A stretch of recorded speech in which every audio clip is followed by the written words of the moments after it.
Assalamualaikum warahmatullahi wabarakatuh. Allahumma sholli ala Sayyidina Muhammad. Allahumma gfir lana wa li walidina warhamhuma kama rabbayana shigoro.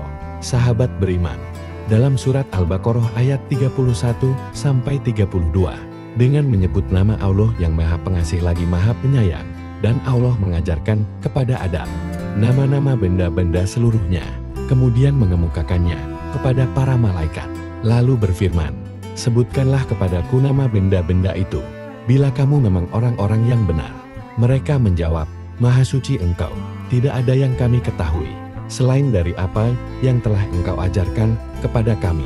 Sesungguhnya Engkaulah yang Maha Mengetahui lagi Maha Bijaksana. Dari Abu Hurairah, Nabi Shallallahu Alaihi Wasallam bersabda, barang siapa menempuh suatu jalan menuju ilmu, maka Allah akan menjadikannya menempuh suatu jalan menuju surga. Dan sesungguhnya orang yang berilmu itu dimohonkan ampun oleh makhluk-makhluk di bumi, sampai ikan-ikan di laut. Sesungguhnya para ulama itu pewaris para nabi.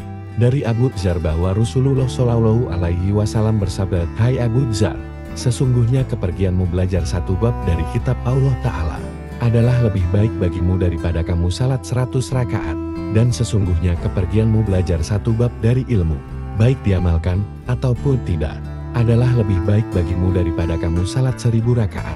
Dan dari Ali Karamallahu wajah, Nabi Shallallahu Alaihi Wasallam bersabda, pernah saya bertanya kepada Jibril tentang orang-orang yang berilmu, maka dia menjawab, mereka adalah pelita-pelita umatmu di dunia dan akhirat.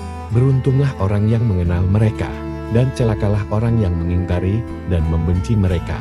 Nabi Shallallahu Alaihi Wasallam bersabda, barang siapa melakukan sholat berjamaah dan duduk dalam majlis ilmu, serta mendengar firman Allah, lalu mengamalkannya, Allah Subhanahu wa Ta'ala akan memberinya 6 perkara. Pertama, rizki dari usaha yang halal. Kedua, selamat dari kubur. Ketiga, menerima kitabnya dengan tangan kanannya. Keempat, melewati sirat bagaikan kilat yang menyambar, dihimpun bersama para nabi. Dan Allah membangun untuknya sebuah gedung di surga dari permata.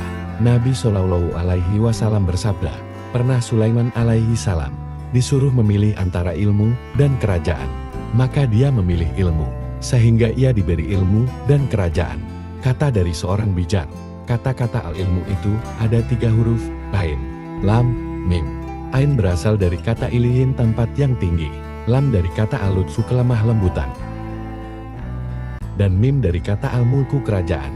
Jadi, ain itu akan membawa si alim sampai kepada tempat yang tinggi. Lam akan menjadikannya orang yang lemah lembut, dan mim akan menjadikannya penguasa makhluk. Diceritakan bahwa Nabi Shallallahu Alaihi Wasallam datang ke pintu masjid, maka dilihatnya setan berada di sisi pintu masjid itu. Berkatalah Nabi Shallallahu Alaihi Wasallam, hai iblis, apakah yang kamu lakukan di sini? Setan itu menjawab, aku hendak masuk masjid dan merusakkan sholat orang yang sedang salat ini. Akan tetapi aku takut kepada orang yang sedang tidur itu. Nabi Shallallahu Alaihi Wasallam bertanya, hai iblis, kenapa kamu tidak takut kepada orang yang sholat itu, sedangkan dia tengah beribadah dan bermunajat dengan Tuhannya? Malah kamu takut kepada orang yang tidur itu, padahal dia tengah terlena. Setan menjawab, orang yang salat itu bodoh, sedang merusakkannya lebih mudah.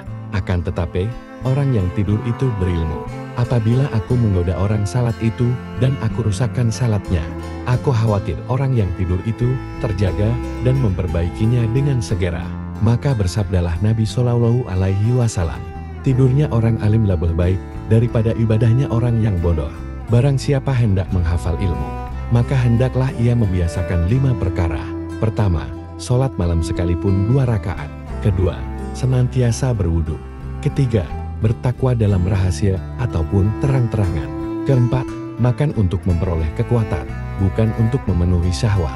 Kelima, bersiwak. Barang siapa berkunjung kepada para ulama, maka seolah-olah ia berkunjung kepada para nabi. Nabi Shallallahu Alaihi Wasallam bersabda, duduk 1 jam di hadapan para ulama lebih disukai Allah, dan pada beribadah 1000 tahun. Akan tiba suatu masa pada umatku, di mana mereka lari dari para ulama dan para fuqaha. Maka Allah Subhanahu wa Ta'ala mencoba mereka dengan 3 macam cobaan. Yang pertama, Allah menghilangkan berkah dari usaha mereka. Kedua, Allah Subhanahu wa Ta'ala menguasakan atas mereka seorang raja yang zalim. Dan ketiga mereka keluar dari dunia tanpa iman. Nauzubillah summa nauzubillah min dzalik.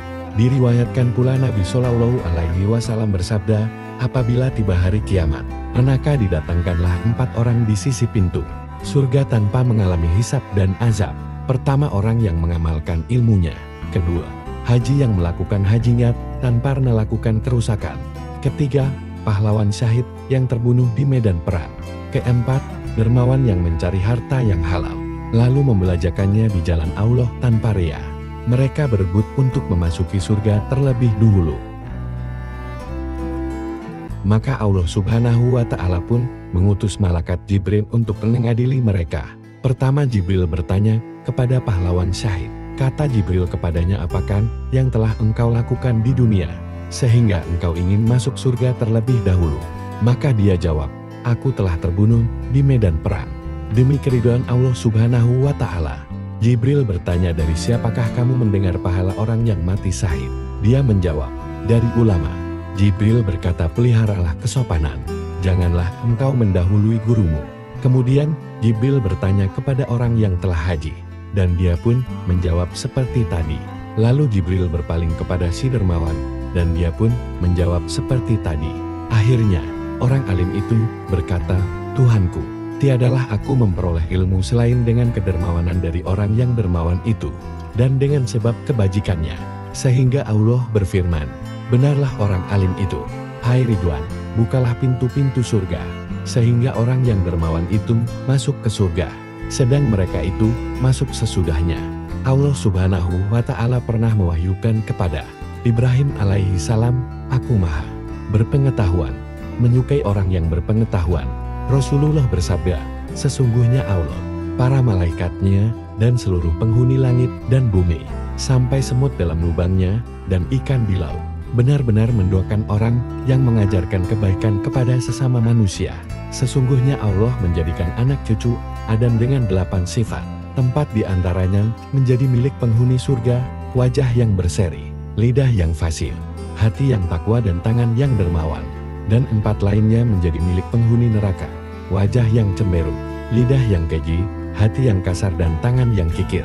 Waspadalah terhadap 3 golongan manusia, yaitu ulama yang lalai, orang-orang fakir yang angkuh, dan orang-orang sufi yang bodoh. Sesungguhnya perumpamaan salat adalah seperti sebuah sungai yang mengalir di depan pintu seorang di antara kamu, di mana ia mandi setiap harinya 5 kali. Masih adakah kotoran yang tersisa padanya? Para sahabat menjawab, tidak.